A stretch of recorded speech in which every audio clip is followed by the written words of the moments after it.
안녕하세요. 저는 부모의 죄로 인해 오래도록 시달려온 남자입니다. 저는 불교 신자는 아니지만 불교 용어인 카르마라는 말을 종종 떠올리곤 합니다. 업보, 업이라는 뜻이죠. 저는 제 것이 아닌 부모의 카르마로 인해 어린 시절에도 또 성인이 되어서도 힘겨운 일들을 겪었는데요. 제게 그 비극을 물려준 사람은 제 아버지였습니다. 전 그렇게 제 잘못이 아닌 아버지의 잘못으로 인해 오랜 고달픔을 겪어야 했죠. 끊어내려고 해도 끊어지지 않았던 아버지 업에 대한 이야기를 여러분께 잠시 들려드리고 싶네요. 저희 아버지는 옛날 분치곤 178이나 되는 헌실한 키를 가지고 계셨고 외모도 훈훈하셨습니다. 아버지를 많이 닮았던 전 그런 아버지가 자랑스러웠지만 그런 제 마음은 금세 원망으로 바뀌었죠. 제가 8살, 여동생들이 6살, 5살이던 해부터 부모님은 하루가 멀다고 다투시더군요. 저는 무서워하던 동생들을 달래며 저 또한 무섭고 불안했던 마음을 달랬죠. 처음엔 그 이유를 알 수 없었는데요. 한 번씩 고성 속에 오가던 두 분의 대화를 듣게 되며 전 아버지가 바람이 났다는 사실을 알 수 있었습니다. 그 여자도 딸이 있다며 어떻게 자식 가진 여자가 자식이 셋이나 있는 유부남을 꼬여내? 제발 애들 생각해서라도 정신 좀 차려. 시끄러워. 당신이 그 사람에 대해 뭘 알아? 아버진 사별로 혼자 딸을 키우고 있던 여자 바람이 난 것 같더군요. 점점 외박도 잦아지고 우리에게도 투명스러워진 대신 아버진 상간녀와 그 딸만 챙긴 것 같더라고요. 당시만 해도 가정을 지키는 것을 아주 중요하게 생각했던 터라 어머니는 아버지를 붙잡으려 노력하셨습니다. 시간이 흐르며 아버지가 외박하는 일이 잦아질수록 어머니는 화를 내기보단 애원을 하며 흐느끼는 날이 더 많아지셨죠. 어떻게든 자식들을 위해 가정을 지키려 어머니 자존심을 다 내려놓으셨던 거예요. 어머니, 비도 안 오는데 왜 이렇게 져주셨어요? 얼굴은 또 왜 그러시고요? 어느 날 어머니는 머리부터 위도까지 다 젖은 채 한쪽 볼까지 빨개진 상태로 집에 돌아오셨더군요. 놀라서 어머니께 달려가니 어머니는 절 끌어안고 펑펑 우시더라고요. 이건 나중에 성인이 되었을 때 들은 사실인데 그날 어머니는 상간녀의 집을 알아내 직접 찾아가셨다고 합니다. 당시 상간녀와 반동거 중이던 아버지는 일을 나간 상태라 집에 없었고요. 어머니는 상간녀에게 제발 남편을 돌려달라며 무릎까지 꿇으셨다더군요. 그런 어머니께 상간녀는 찬물을 끼얹었다고 해요. 좀 가라는데 왜 이렇게 안 가고 계속 진상이에요? 지금 우리 딸 보고 있는 거 안 보여요? 내가 꼭 이렇게까지 해야 나가겠어요? 당신 남편이 내가 좋다잖아요. 근데 어쩌라고요? 억울하면 애초에 당신 여자로서 더 잘했어야죠. 상간녀는 자기 자식이 보는 앞에서 어머니가 계속 가지 않으니 그런 강수를 뒀던 거예요. 결국 인내심이 폭발한 어머니는 상간녀의 멱살까지 잡으려 악을 쓰셨다고 합니다. 야, 이 나쁜 여편네야. 사별했으면 총각이나 똑같이 혼자 된 남자를 만날 것이지. 왜 하필 내 남편을 꼬셔? 왜? 네가 이러고도 잘 살 수 있을 것 같아? 너 평생 이 오빠 어떻게 다 받으려고 그래? 나중에 너뿐 아니라 네 딸까지 천벌받게 될 거야. 알아? 두고 봐. 난 절대 이혼 안 해줄 거니까. 뭐야, 이 여자가 왜 남의 딸까지 들먹여? 그 와중에 자기 딸이 대두되는 건 또 싫었는지 상간년 어머니의 뺨까지 후려쳤다더군요. 그리고 딱 그 타이밍에 아버지가 집에 돌아오셨다고 하더라고요. 분명 당한 건 어머니건만 아버지는 어머니를 질질 끌고 그 집에서 쫓아내셨다고 합니다. 그리고 얼마 뒤 아버지는 가족들 몰래 살던 집까지 판 뒤 도망을 가버렸대요. 어머니가 정말 이혼해주지 않을 것 같자 아버지는 상간녀와 그 딸과 함께 전 재산을 들고 야반 도주를 해버렸던 겁니다. 직장까지 그만두고서요. 당시엔 금융추적이 지금보다 까다롭지 않아 전 재산을 현금화 후 도피하는 것도 가능했던 것 같더군요. 그때가 제가 겨우 9살 때였습니다. 결국 어머니는 우리를 데리고 그 집을 나와야 했습니다. 어머니는 수중에 남은 돈으로 겨우 사글세방 한 칸을 구하셨죠. 아, 차가워. 엄마, 집에 찬물밖에 안 나와. 엄마가 물 끓여줄게. 그거랑 섞어서 씻자. 엄마, 너무 추워. 우리 언제까지 밖에서 씻어야 돼? 화장실도 밖에 있는 집에 사는 앤 친구들 중에 나밖에 없어. 열악하기 짝이 없는 집에서 어머니는 혼자 우리를 키우기 위해 고군분투하셨습니다. 반지하도 아닌 지하에 그 집안엔 화장실도 씻을 수 있는 곳도 없었어요. 수도시설도 화장실도 모두 집 바깥에 있었거든요. 씻으려면 1층의 낡은 건물 밖까지 나가야 했고, 건물 뒤편에 있던 화장실에 가려면 건물을 빙 돌아가야 했죠. 한밤중에 화장실에 가고 싶을 땐 얼마나 무서웠는지 모릅니다. 오빠, 나 무서워. 오빠가 화장실 앞에 좀 있어주면 안 돼? 귀신 나올 것 같단 말이야. 화장실 불도 나가서 지금 가면 아무것도 안 보여. 무서워하던 동생들을 따라 밤중에 손전등을 들고 화장실에 갔던 적도 한두 번이 아니었어요. 어머니는 낮엔 파출부, 저녁엔 동네 설렁탕 가게에서 설거지를 하셨기에 밤엔 누가 업어가도 모를 정도로 깊게 잠드셨거든요. 그래서 동생들은 늘 절 깨웠던 거죠.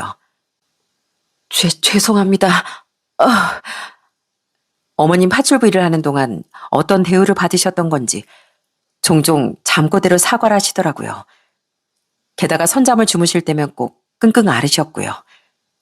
아무래도 일을 2개나 하셨으니 온몸이 살려달라고 비명을 질렀던 거예요. 어머니, 시원하세요? 그래, 역시 우리 아들이 최고구나. 이제 그만하고 가서 숙제해. 너 손 아파. 철이 들수록 전 어머니가 너무 가여웠습니다. 그래서 어머니가 오시기 전에 집안일도 다 해놓고 어머니 밥도 차려놓곤 했죠. 또 어머니가 잠드시기 전까지 항상 다리를 주물러 드렸어요. 그랬더니 착한 동생들도 절 따라 어머니 어깨나 팔을 주물러 드리더라고요. 나쁜 인간 같으니라고. 당신 꼭 천벌받아. 그렇게 우리 애들한테 죗값이라도 치러. 어머니는 아주 가끔은 소주를 드시고 마치 호공의 아버지가 보이는 듯 젖을 퍼부으시더라고요. 그런 어머니의 원망과 고생을 알기에 전 사춘기가 되며 거울 보길 유독 싫어했습니다. 갈수록 저희 아버지를 닮아가는 제 얼굴을 볼 때마다 아버지가 떠올라 저주스러웠거든요. 그러던 어느 날 어머님 그런 제 마음을 알고 눈물을 흘리시더군요. 인철아, 아버지는 아버지고 너는 너야. 세상에 생긴 게 닮은 사람은 얼마든지 있어. 그렇다고 그 사람들이 다 똑같은 사람들은 아니잖아. 엄만 피는 못 속인다는 말을 믿지만 너에게 네 아버지뿐 아니라 이 엄마의 피도 흐른단다. 생긴 건 비록 네 아버지랑 많이 닮았지만 네 속은 이 엄마를 더 닮았다는 거 엄만 확신해. 네 동생들도 마찬가지고. 내가 널 그렇게 키웠으니까. 그러니까 제발 너 스스로를 미워하지 말아다오. 엄마 부탁이야. 생김새가 닮았어도 인생을 닮지 않으면 된다는 어머니의 말. 그 말은 다시금 제가 저 자신을 사랑할 수 있도록 도와주었어요. 비록 아버지를 닮았더라도 속은 따뜻하고 책임감 있던 어머니를 닮으려 노력하며 살았죠. 그렇게 전 제 스스로를 사랑하기 위해서라도 좋은 사람이 되기 위해 노력한 겁니다. 그리고 제가 15살이 됐던 해 우린 도망간 아버지의 비보를 듣게 됐어요. 꼴 좋으시네요, 아버지. 어머니 말대로 아버진 천벌받은 거예요. 우린 아버지가 교통사고로 갑작스레 세상을 떠났다는 소식을 들었습니다. 우린 그 누구도 장례식장에 가지 않았어요. 슬프지도 않았고 애도해줄 마음도 없었으니까요. 다만 전 혼자 하나 남아있던 아버지의 가족 사진 노려보며 아버지를 비웃어 주었죠. 그 뒤 그 사진은 그냥 학교 소각장에 버려버렸어요. 그리고 그때 저희 가족은 아버지가 들고 도망갔던 재산의 일부를 힘겹게 되찾을 수 있었답니다.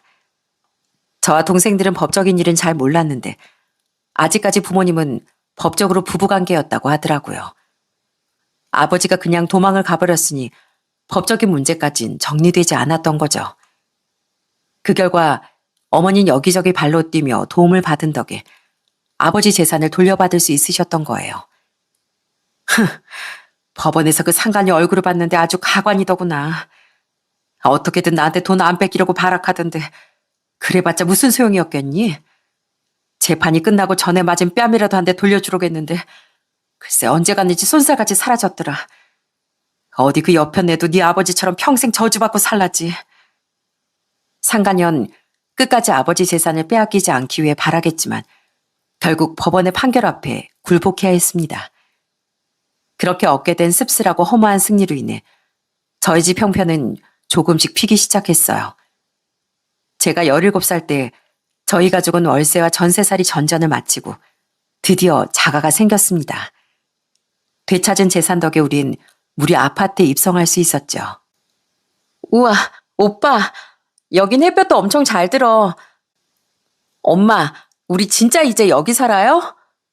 그래, 여기가 진짜 우리 집이야. 엄마 최고. 나도 이제 친구들 데리고 놀러 와야지. 하도 들뜬 동생들을 보며 아직 사춘기였던 전 괜히 벅찬 마음을 티내지 않으려 했는데요. 방방 뛰던 동생들을 보며 기쁨의 눈물을 훔치시던 어머니를 보니 제 눈에서도 눈물이 흐르더라고요. 그동안 어머니가 얼마나 힘들게 돈을 모으셨는지 또 얼마나 많은 눈물을 삼키셨는지 잘 알고 있었으니까요. 그리고 그런 어머니는 그로부터 2년 뒤엔 동네에 조금 큰 마트까지 오픈하셨어요. 이제 엄마도 출근도 퇴근도 한 번만 하면서 살 거야. 원래 그 동네엔 작은 슈퍼 몇 군데밖에 없었기에 어머니의 마트는 금세 손님이 북적거렸답니다. 그만큼 고용한 직원들도 많아졌고요. 그렇게 매출이 늘어갈수록 어머니 얼굴엔 웃음이 가득해졌어요.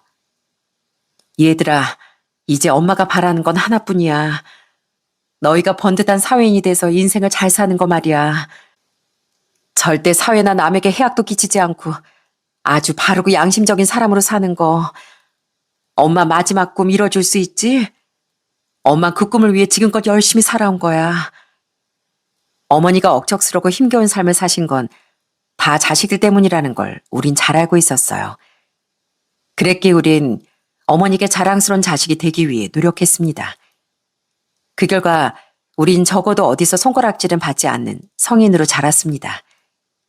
대학을 졸업한 뒤 둘째는 공무원이 되었고 막내는 디자이너가 되어 의류회사를 다니기 시작했죠. 그리고 저는 운과 노력 그리고 조금은 타고난 머리가 도와준 덕분에 서울에서 꽤 이름 있는 대학을 졸업했어요. 그 뒤 잠도 자지 않고 코피까지 흘려가며 공부한 끝에 20대 후반엔 회계사라는 좋은 직업을 가질 수 있었답니다. 인철 씨, 우리 결혼은 언제 해? 난 결혼 빨리 해서 가정 꾸리는 게 꿈이었단 말이야. 나 빨리 데려가. 어? 집에 인사는 언제 시켜줄 거야? 전 초등학교 동창 친구의 소개로 만난 사람과 나이 32에 결혼을 약속했습니다. 여자친구는 평범한 직장인으로 아주 밝고 귀여운 사람이었어요. 여자친구는 저보다 한 살이 어렸는데 절 많이 좋아해주는 모습이 참 고마웠죠. 그렇게 결혼을 약속하고 예비 처가 인사를 드리러 갔을 때 예비 장인 장모님도 절 크게 환영해 주셨어요. 직업이 회계사라지? 공부 엄청 잘했었나 봐. 어머니밖에 안 계시다고 들었는데 혹시 우리 한경이가 너무 평범하다고 마음에 안 차시는 거 아니야? 아니에요. 저번에 한경이가 인사드리러 왔을 때 맑고 순수해 보인다고 정말 좋아하셨어요. 돈이야 제가 좀 더 잘 벌지 몰라도 전 한경이가 저에 비해 훨씬 좋은 사람이라고 생각해요. 아휴, 말도 참 기특하게 하네. 고마워라. 집에 처음 새 가족이 들어오는 거라 걱정이 많았는데 자네 보니 마음이 아주 푹 놓이는 것 같아. 양가의 환영을 받으며 전 여자친구와 무사히 결혼에 꼴이 날 줄 알았습니다. 그런데 여자친구 집에 인사를 드리고 얼마 안 된 어느 날 갑자기 여자친구가 제게 이별 통보를 하더라고요. 헤어지자고? 아니 갑자기 왜? 우리 사이 좋았잖아. 결혼하자고 먼저 말한 것도 너였고. 오빠, 왜 나한테 오빠 아버지에 대해 말 안 했어? 민규 오빠가 다 말해줬어. 오빠네 가정사. 그런 중요한 얘기 미리미리 말했어야지. 우리 집에서 가정 환경을 얼마나 중요하게 생각하는데. 우리 엄마랑 아빠가 나한테 그 얘기 듣자마자 바로 헤어지라고 난리가 나셨어. 그건 미안해. 아버지란 사람 입에도 올리기 싫어서 그랬어. 근데 내가 거짓말한 것도 아니고 그냥 말을 못한 것뿐이잖아. 제발 다시 생각해줘. 어? 내가 어머님 아버님도 찾아뵙고 말씀드릴게. 미안하지만 우리 여기서 그만하자. 자식은 어쩔 수 없이 부모를 닮는다는 우리 부모님 말에 나도 동의하거든. 그리고 난 우리 부모님이 반대하시는 결혼 못해. 미안해. 전체 아버지가 증오스럽고 부끄러웠습니다. 그래서 여자친구에겐 그냥 아버지가 안 계신다고만 말했었어요. 몇 번이나 깊은 이야기를 꺼내려고 했지만 창피해서 입이 잘 안 떨어지더라고요. 그런데 제 동창 녀석이 제 여자친구와 다른 사람 몇 명이서 지인 모임을 가졌다. 그만 저희 집 이야기를 해버린 겁니다. 그 녀석은 제가 모든 이야기를 다 한 줄 알았던 거죠. 가정환경을 중요하게 생각했던 여자친구 집에선 난리가 났고 전 결국 이별 통보를 받게 되었어요. 뒤늦게 사과하고 후회하며 매달렸지만 여자친구의 마음은 단호하더라고요. 미안하다 인철아. 난 진짜 나쁜 뜻이 아니고 네가 상처가 많은 애니까 잘 부탁한다고 말하려고 한 건데. 제게 미안해하던 친구에게 억하심정은 없었습니다. 하지만 여자친구뿐 아니라 제가 모르는 사람들 앞에서까지 제 이야기를 한 것도 불편했고 무엇보다 그 녀석을 보면 아픈 기억이 떠올라 그 뒤로는 점점 멀어지게 됐죠. 그 인간이 죽어서도 끝내 자식 인생을 망치는구나. 울지 마세요 어머니. 전 괜찮아요. 그냥 인연이 아니었던 거죠 뭘. 어머니는 아버지를 원망하며 정말 많이 속상해하셨습니다. 그렇게 겨우 잊고 살던 아버진 다시금 존재감을 드러내며 제 인생의 회방을 놓았죠. 그 뒤 전 상처를 잊으려 정말 일만 하며 살았어요. 그 덕에 실력과 돈만은 척척 쌓였고 나중엔 제 사무실도 차릴 수 있었어요. 그렇게 번 돈으로 동생들 챙기고 어머니께 효도하다 보니 시간이 또 금세 흐르더라고요. 그동안 다행히 둘째는 좋은 사람과 좋은 시부모님을 만나 결혼했습니다. 그 뒤 막내도 다행히 아무 소란 없이 결혼하며 저만 미혼으로 남게 됐죠. 그리고 막내가 결혼한 지 얼마 뒤 저에게도 드디어 다시 좋은 인연이 나타났답니다. 그때가 제가 쓰디쓴 아픔을 겪은 지 5년 정도 지났을 때였어요. 그거 알아 인철 씨? 인철 씨 평소에도 멋있는데 웃을 땐 진짜 잘생겼다? 가끔 인철 씨가 웃을 때 보면 심장이 막 쿵쾅거린다니까. 물론 내가 좋아하는 건 점잖고 착한 인철 씨 마음이지만 새 여자친구는 병원이 밀집된 상가 1층의 한 약국에서 일하던 약사였습니다. 제 외형도 장점도 많지만 단점도 많았던 제 성격도 모두 좋아해 주던 사람이었죠. 여자친구는 제 첫째 동생과 동갑이었는데 동생보다 말하는 거나 생각도 어른스럽고 때론 의지도 되는 든든함이 참 좋더라고요. 그런 여자친구와 조심스레 연애 시작한 지 2달 뒤쯤 전 솔직하게 가정사를 털어놨습니다. 전의 이별로 인한 트라우마 때문에 차라리 그냥 빨리 말해버리자 싶었던 거죠. 뒤늦게 이야기했다가 또 이별을 당하면 그땐 정말 괴로울 것 같았거든요. 어떡해. 인철 씨도 인철 씨 가족도 너무 힘들었겠다. 근데 고마워 인철 씨. 그런 일이 있었는데도 이렇게 멋진 사람으로 자라줘서.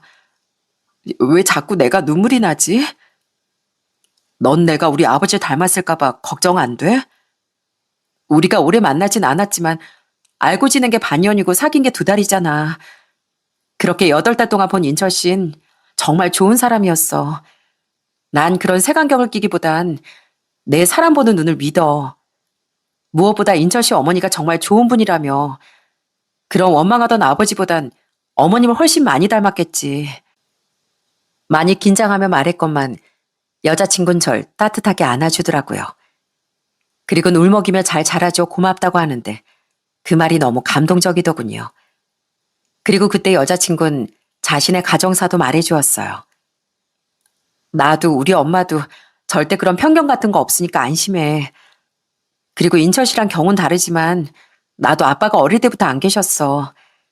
내가 4살 때 사고로 돌아가셨거든. 그 뒤로는 엄마가 날 정말 힘들게 혼자 키워주셨어. 날 위해서라면서 재혼도 절대 안 하시고 정말 나만 보고 사셨어. 그래서 아빠에 대한 원망까진 공감하지 못해도 아빠 없이 자란 서름은 많이 공감해. 엄마에 대한 애틋함도. 알고 보니까 우리 참 많이 닮았다. 그지? 들어보니 여자친구도 편부모 가정에서 자랐더군요. 물론 저희 집과는 다르게 어머님이 사별하신 경우였지만 둘 다 아버지가 안 계신다는 것만으로도 충분히 공감대가 형성되더군요. 그렇게 비슷한 점을 발견한 우린 더더욱 서로를 이해하며 마음이 깊어졌습니다. 그렇게 연애한 지 1년쯤 지났던 어느 날이었어요. 평소엔 제가 여자친구를 주로 데려다 줬는데 가끔은 여자친구가 절 집 앞까지 데려다 주기도 했습니다. 그날은 여자친구가 극구 절 데려다 준다기에 우린 함께 제가 살고 있던 아파트 단지에 도착했어요. 그런데 마침 퇴근하시던 어머니를 마주친 거예요. 인철아, 이제 들어오니? 옆엔 요즘 만난다던 여자친구야? 어머니, 지금 퇴근하셨어요? 네, 제 여자친구예요. 괜찮다고 했는데 오늘은 꼭 자기가 절 데려다 주고 싶다고 해서. 수진아, 여긴 우리 어머니셔.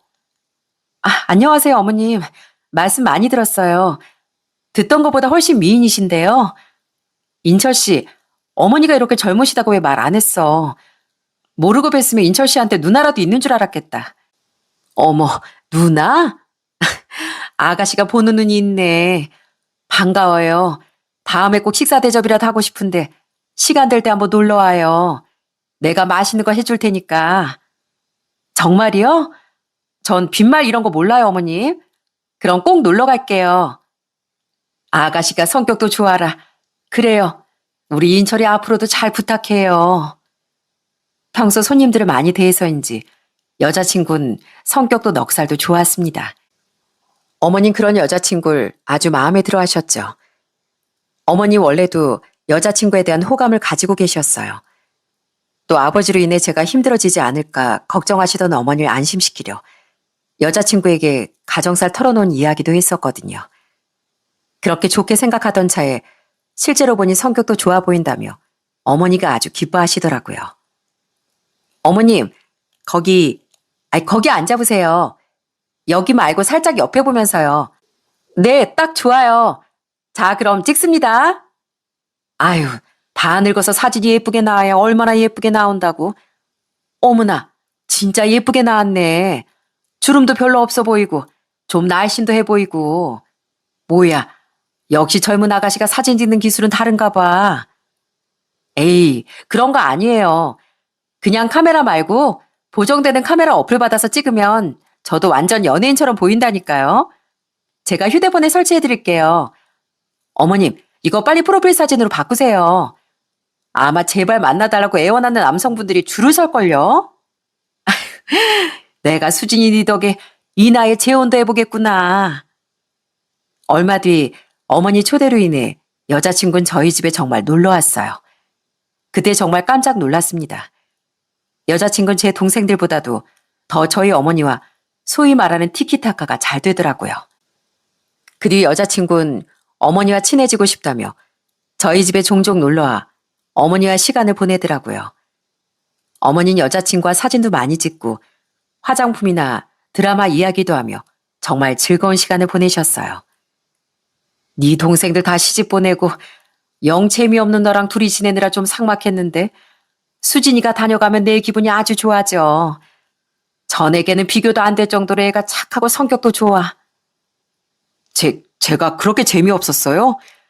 저도 나름대로 어머니 옆에서 수다도 많이 떨고 한다고 노력했는데. 아유, 알지. 우리 아들도 다정하고 착하지. 근데 또 여자끼리 통하는 건 다르잖니. 아무튼 여자친구한테 너무 고맙네요. 어머니가 그렇게 좋아하시는 모습 보니까요. 저희 어머니와 너무 잘 지내주는 모습에 여자친구에게 너무 고마웠습니다. 이후 저 또한 여자친구 집에 초대되어 식사를 하러 갔었어요. 여자친구 어머니는 무릎 건강 때문에 하시던 식당을 그만두고 집에서 쉬고 계셨는데요. 첫 선물로 무릎 찜질기를 사다 드렸더니 정말 좋아하시더라고요.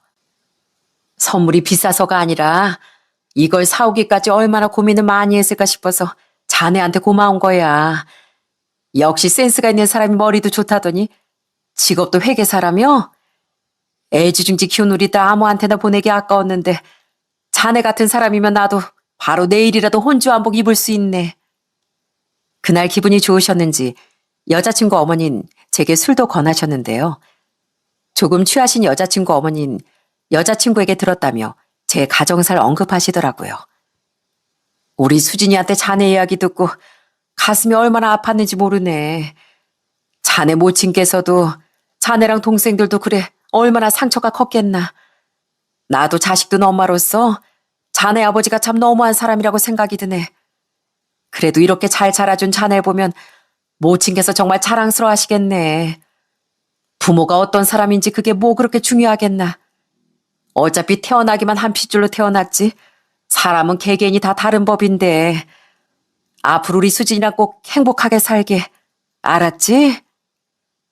여자친구도 술 기운이 많이 올랐는지 인철 씨 내가 행복하게 만들어줄 거야 라고 하며 눈물을 글썽이더라고요.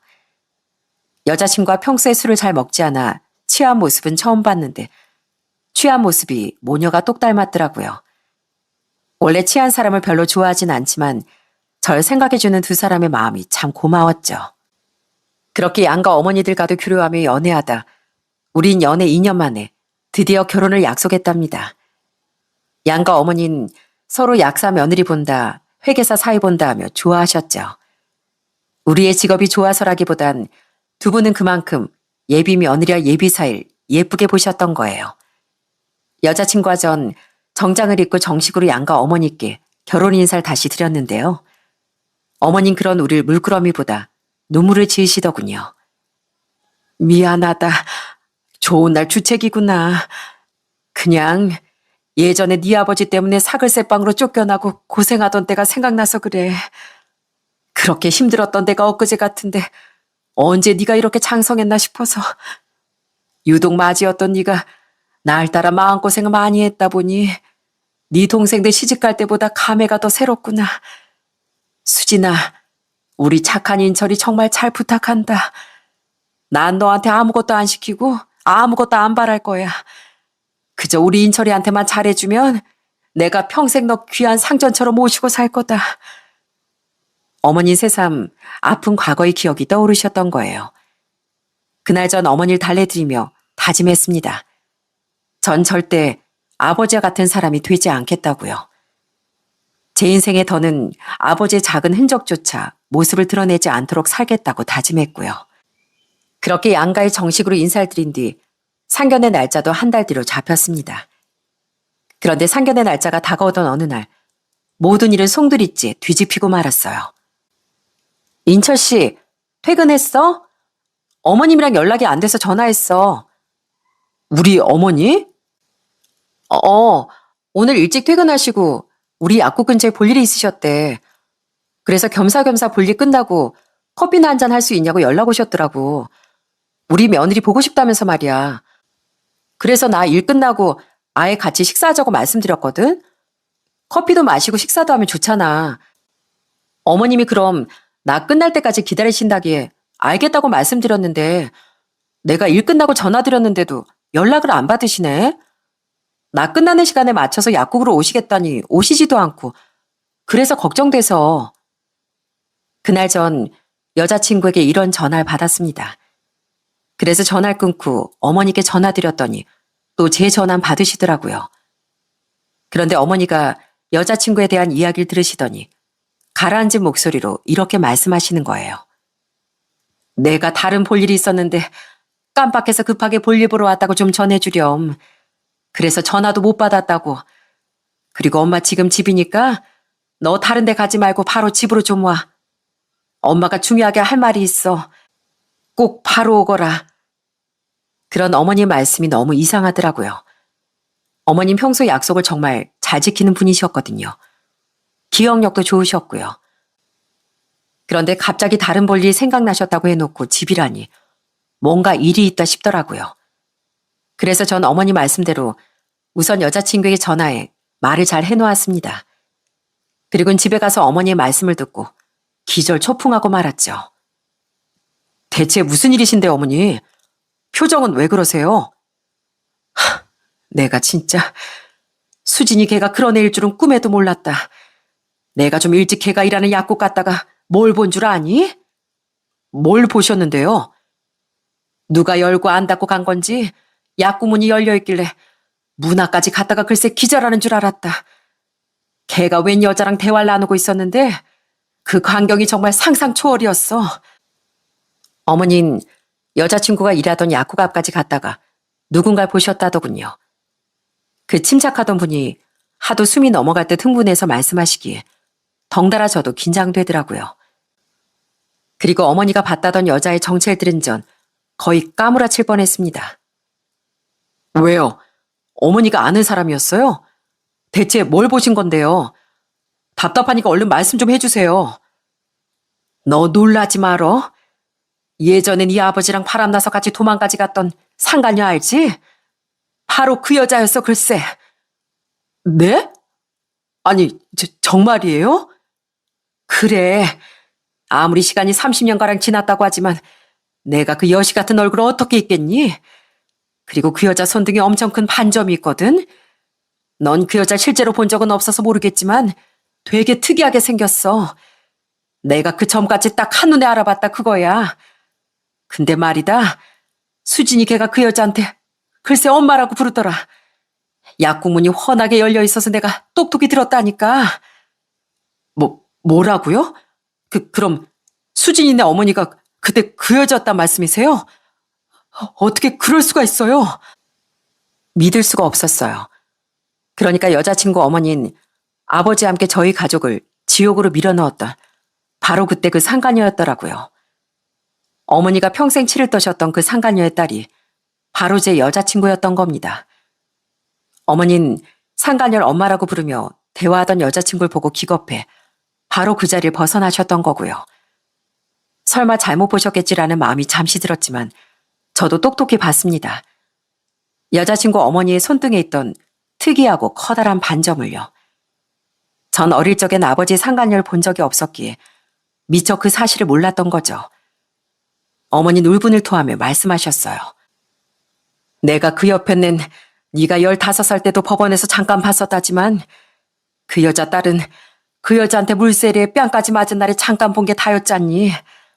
그것도 걘 고작 6살 때였고 난 걔 이름도 몰랐으니까 수진이 걔가 그 여자 딸인 걸 전혀 알아채지 못했던 거야. 세상에 무슨 이런 악연이 있다니. 정말 확실해요 어머니? 그래, 너 걔 엄마 이름 알아? 혹시 이름이 윤명수가 아니야? 맞아요. 거봐라. 내가 어떻게 그 망할 옆에 내 얼굴이 있겠어? 인철아, 나 네가 좋다면 누구든 허락해 줄 수 있다만 절대 수진이 걔만 허락 못한다. 아마 네 아버지가 죽기 전까진 걔가 네 아버지를 아빠라고 부르기까지 하면서 살았을 텐데 그런 왼수 같은 집안이랑 어떻게 가족이 되겠니? 이 엄만 절대 이 결혼 허락 못한다. 하늘이 두 쪽이 나도 안 돼. 내가 그 여자 때문에 얼마나 고된 가시밭길을 걸으면서 살았는데. 여자친구 어머니 이름이 어머니 입에서 나온 순간 전 절망하고 말았습니다. 정말로 어머니는 사람을 제대로 알아보셨던 거예요. 어머니는 절대 이 결혼은 안 된다며 가슴을 부여잡고 통곡하셨습니다. 봇물 터지듯 밀려온 과거의 아픔이 떠오르셨던 거죠. 저 또한 어머니가 그 여자에게 당하고 왔던 일, 거의 1년을 아버지에게 매달리셨던 일, 그리고 아버지가 떠난 뒤 저희 가족이 너무도 힘겹게 살았던 시간이 떠올라 함께 오열하고 말았어요. 수진아, 나 할 말 있어. 미안한데 나 너랑 결혼 못할 것 같아. 그러니까 우리 헤어지자. 뭐? 아니 갑자기 그게 무슨 소리야? 대체 이유가 뭔데? 그날 뜬 눈으로 밤을 새운 전 다음날 여자친구를 만나 이별을 고했습니다. 하루 내 생각을 정리했더니 마음이 많이 차분해진 상태였죠. 아무리 생각해도 전 여자친구와 결혼할 수 없겠더라고요.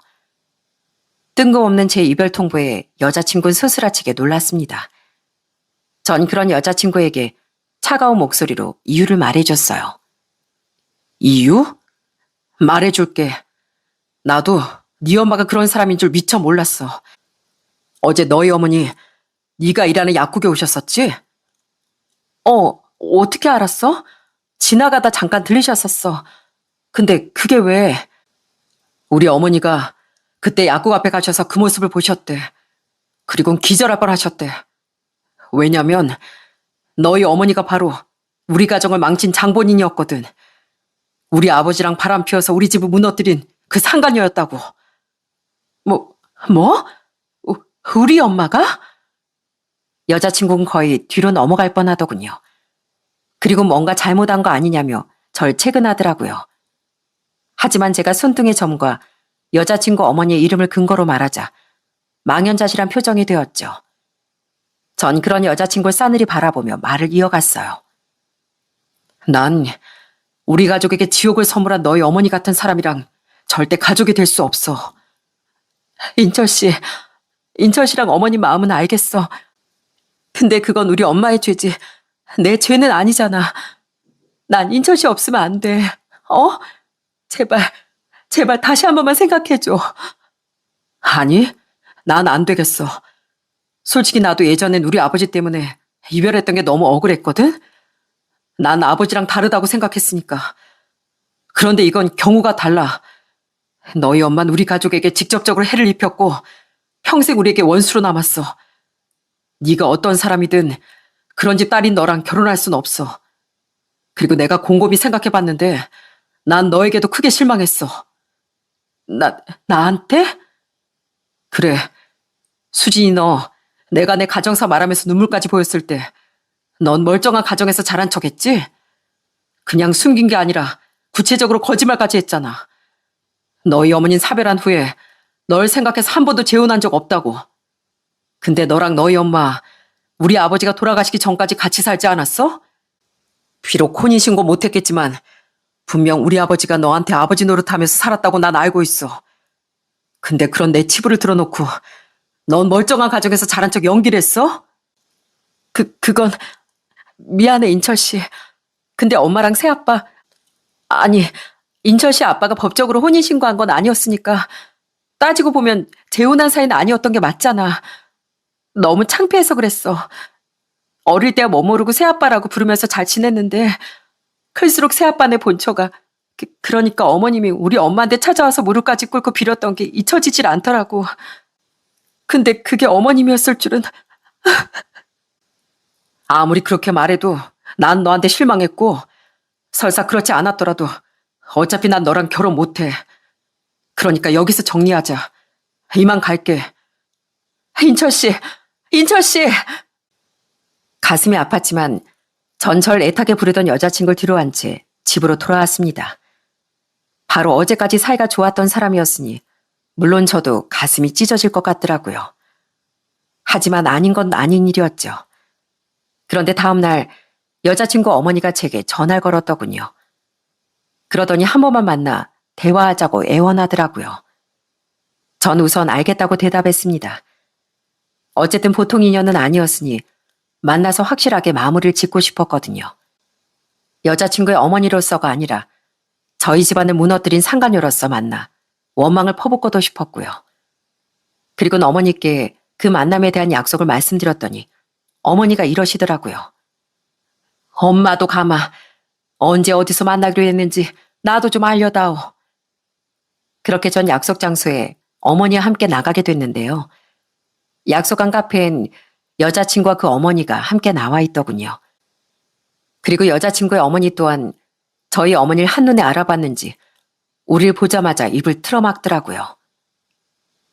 정말로 그쪽이 그때 어머닌 그들을 발견하자마자 또각또각 얕았던 구두에 구두소리를 내며 빠르게 다가갔습니다. 그리고는 아무런 망설임도 없이 바로 여자친구 어머니의 뺨을 내려치시더라고요. 그런 어머니는 여자친구 어머니가 정신을 차리기도 전에 테이블에 놓여있던 아이스 커피를 여자친구 어머니 머리에 콸콸 부어버렸어요. 이게 보자마자 무슨... 기억 안 나니? 난 아주 예전에 너한테 멍청하게 당하기만 한 거 30년이 지난 지금이라도 이렇게 갚아주는 거야. 그때 어떻게든 네 머리털이라도 다 뽑아놨어 했는데 법원에서조차 그럴 기회를 놓친 게 천추한이었거든. 너 때문에 내가, 우리 애들이 얼마나 많은 서름을 겪고 살았는지 알아? 이건 나뿐 아니라 우리 애들 대신한 복수야. 이제 10년 묵은 채증이 내려가는 것 같네. 어머니는 여자친구 어머니에게 싸늘히 쏘아붙이셨습니다. 여자친구 어머니는 얼굴이 벌개지더라고요.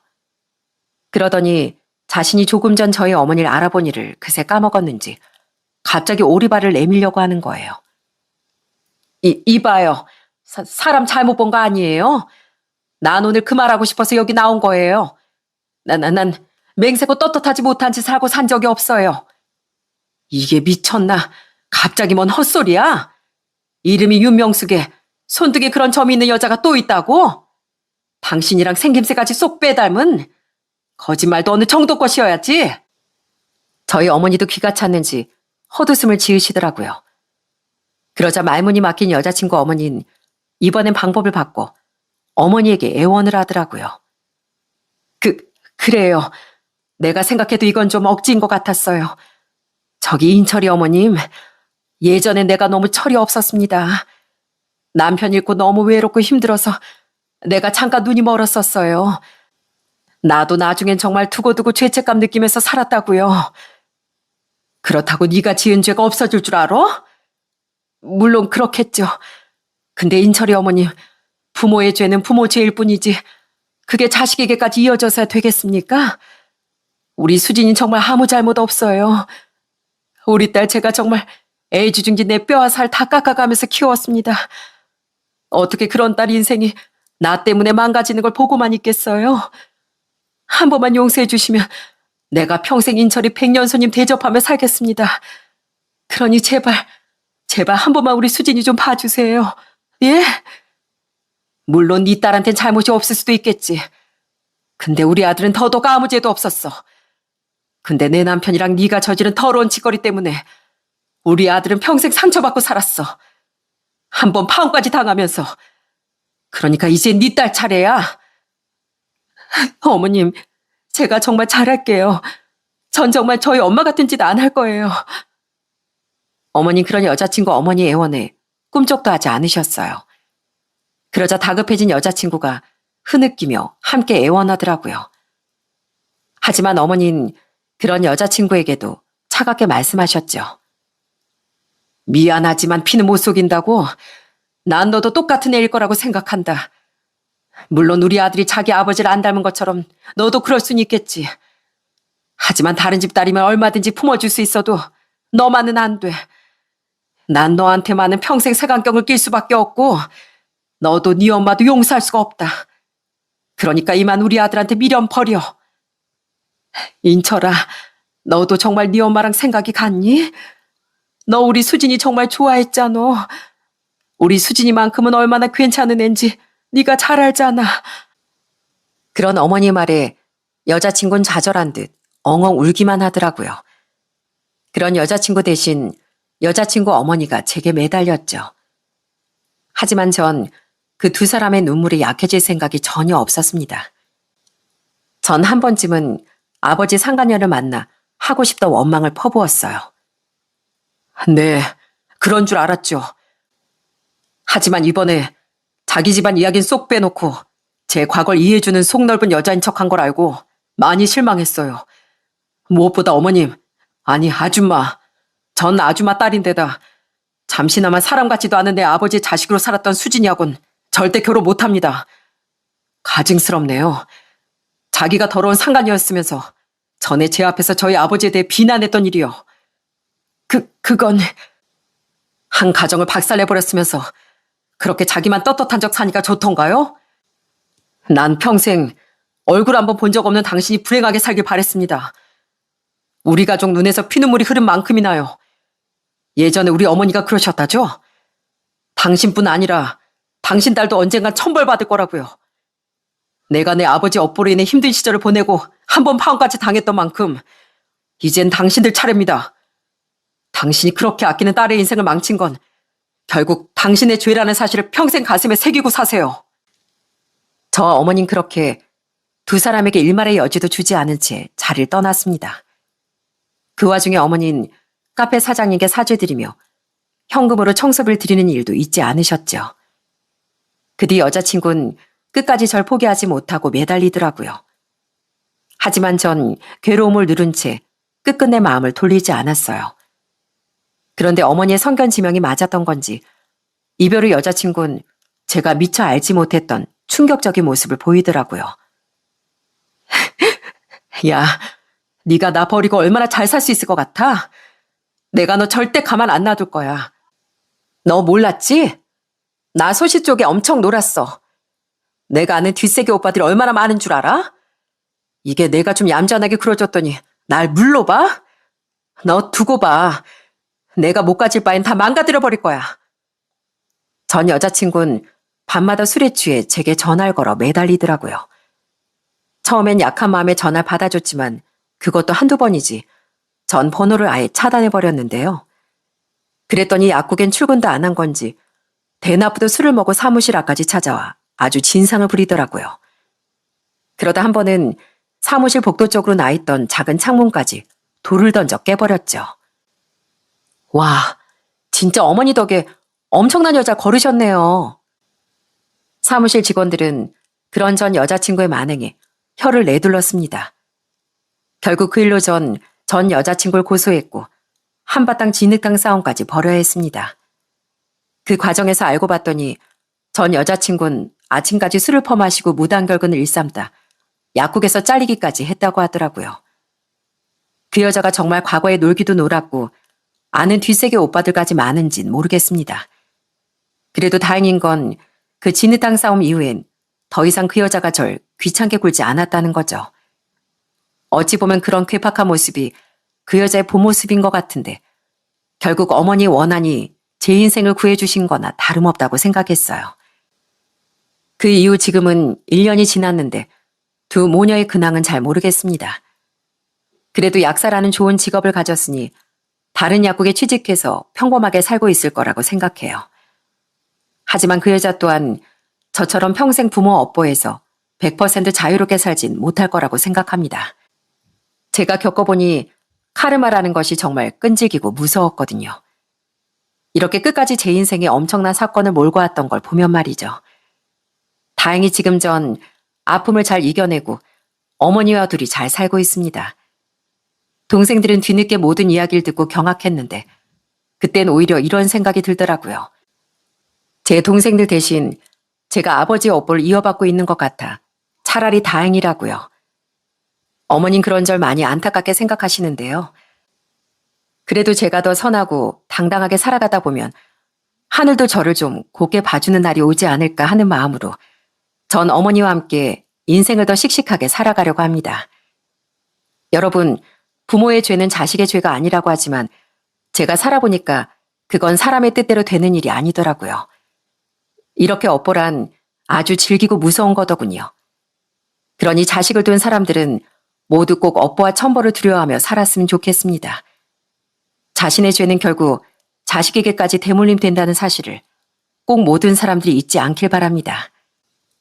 그럼 전 여기서 이만 사연을 마치고 인사드리겠습니다. 끝까지 들어주셔서 진심으로 감사드립니다.